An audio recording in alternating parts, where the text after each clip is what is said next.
Hi everybody and welcome to my YouTube channel. My name is Michael.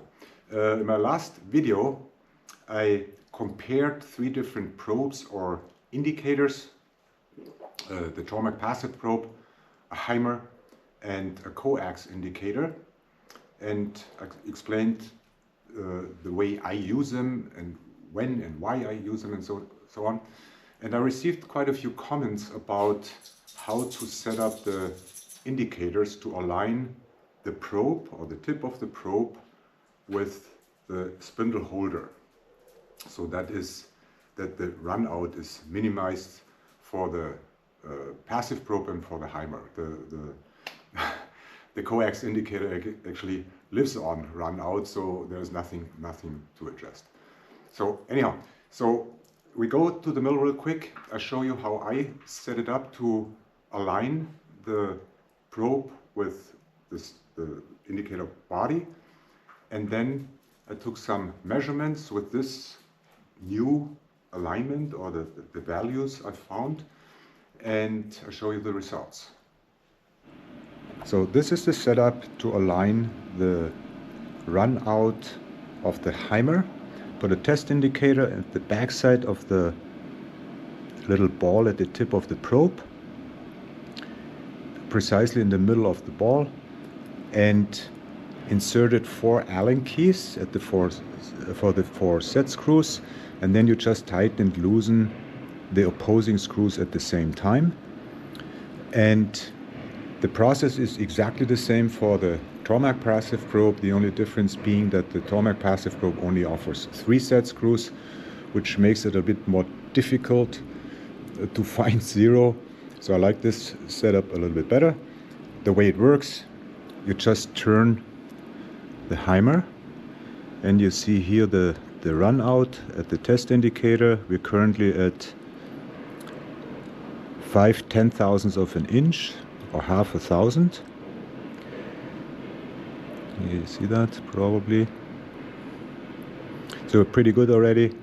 To further improve that, you just go very slowly, adjust it a little bit.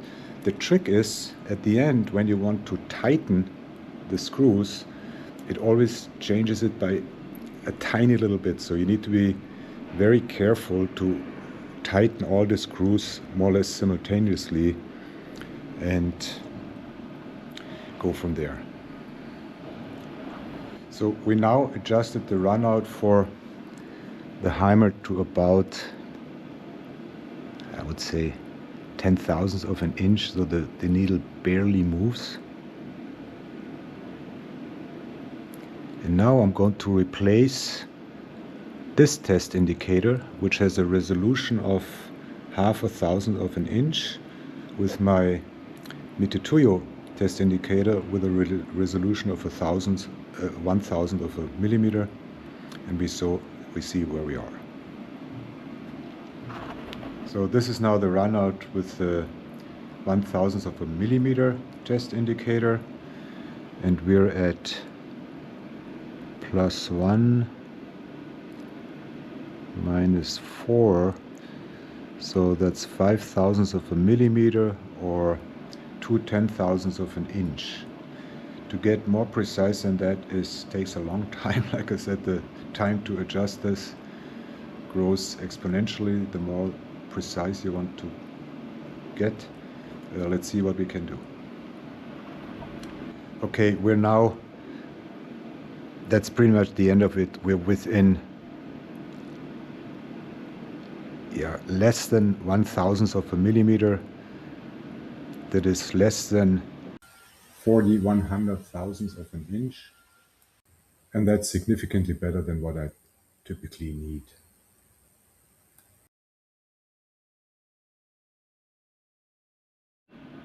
So this is now the same setup for the Tormach passive probe, and we're currently at +10, -10. So that's a total of 200ths of a millimeter, which is 8/10,000ths of an inch, and we try to adjust it. Just to put it in perspective, if I put this in 0 and slightly press against the head of the mill, you see already I have a deflection of 0.003 of a millimeter. So I see the limitations here with this machine.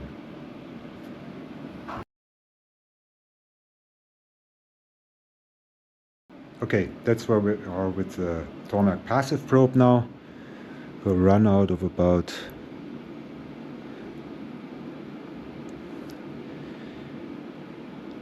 0.002 of a millimeter, and it's very hard to get even more precise, but like I said, 0.002 of a millimeter is for me way more than I ever need.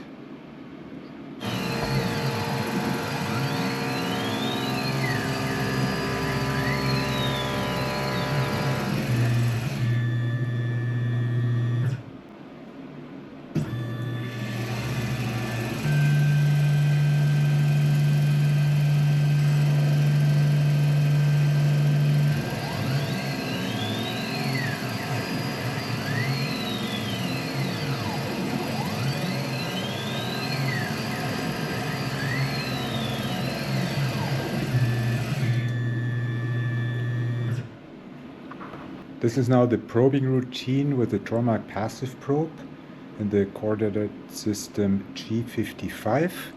Our reference coordinate system, again, like in my last video, is G54. That is exactly the reference system in which we milled the outside diameter.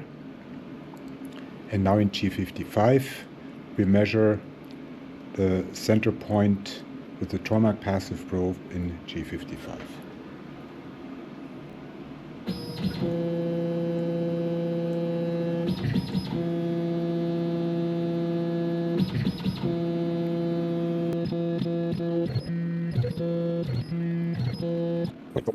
Okay, so the difference in center point location for the passive probe in comparison to the reference system is minus 0.005 of a thousand inch in X and plus 0.004 of a thousand inch in Y.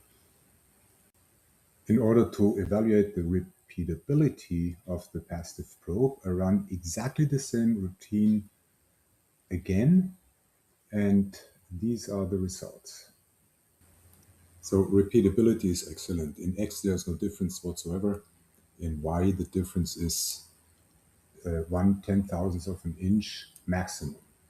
That is excellent. Now we find the center position with the Haimer in the coordinate system G56.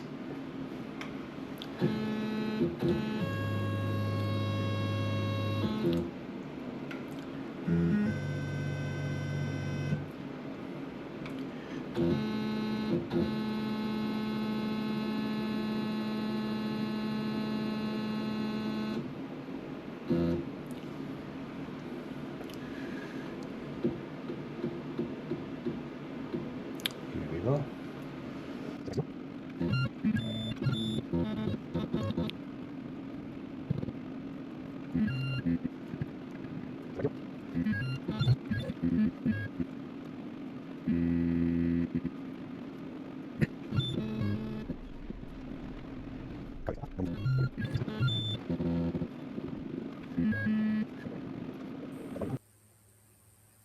Here are the results for the Haimer.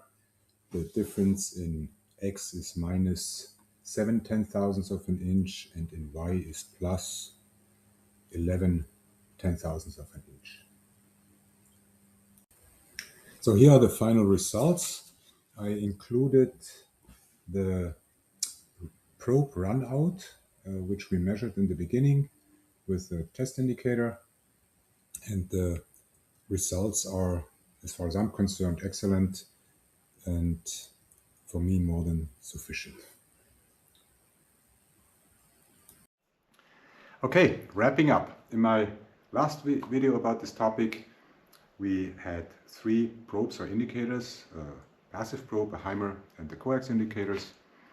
And I showed you a process to compare the precision of all three indicators and also the way I use it and why I use it. In this video, I included the process to minimize the run out for the Haimer and the passive probe.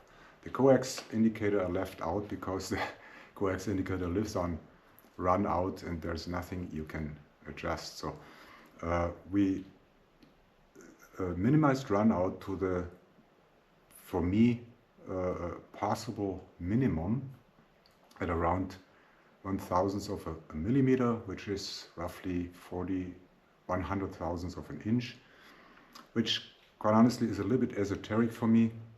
For the work I do, that is a little bit over the top, and I'm not building BMW B58 engines here. And also the time and effort required to reach that precision grows exponentially. To reach 1/1000th of an inch is rather easy and fast, but if you go 25 times better than that, it takes some time. Anyhow, at the same time, it's worth to minimize all the tolerances within your control.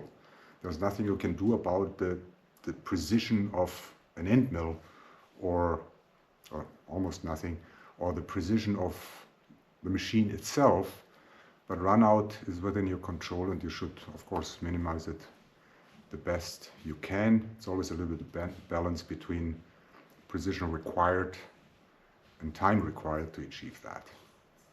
Anyhow, so in this comparison, the results regarding the precision of both indicators, we left out the coax, is roughly the same as the last time. And yeah, I hope you enjoyed this video. It was a little bit helpful, and I'm very much looking forward to see you the next time.